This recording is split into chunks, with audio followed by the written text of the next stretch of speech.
ए हेउची नयागढ़ जिला खंडपड़ा ब्लॉक रो कणासी गाँ। गाँ पहाड़र पाददेश को लगी विस्तृत फलंती बगीचा। बगीचारे फलुछि आंब, पिजुली, लेंबू, ता सहित धाड़ी धाड़ी बारमासी सजना। पहाड़ी पथुरिया भूईरे सुनार फसल फलैथिबा एई सफल गृहिणी जनक हेउछन्ति एई गाँर श्रीमती निवेदिता काठुआ।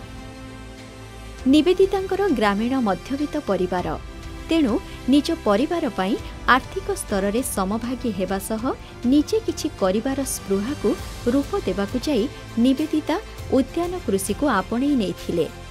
एबे एथिरु सबु देई नै भल दी पैसा रोजगार करि पारुछन्ति।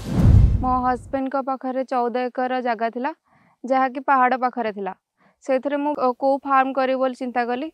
स्थिर कली जे मु एथरे मैंगो कल्टीवेशन करि परिबी। गोटे सुलभ फार्म पई जहा सब सहयोग दरकार ता सरकार तरफ मते मिली पारिछि। एथिपाई तांकु प्रेरणा देइछि मुख्यमंत्री कृषि उद्योग योजना।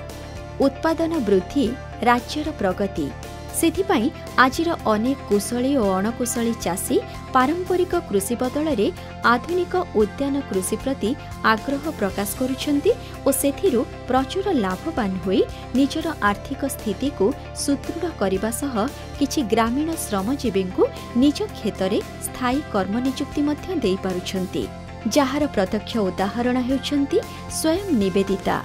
एही मुख्यमंत्री कृषि उद्योग योजना माध्यम रे मुझे फ्रूट कल्टीवेशन करिछि।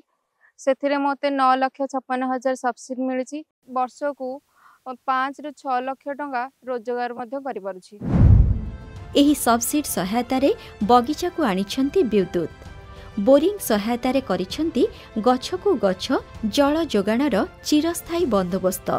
बगीचार चारिपटरे स्थायी बाड़ बुलेई दामी फलंती गछ मानकु देइछन्ति गोरु गाईंक ठारु सुरक्षा एवं गछ पई आवश्यक खत सार और औषध।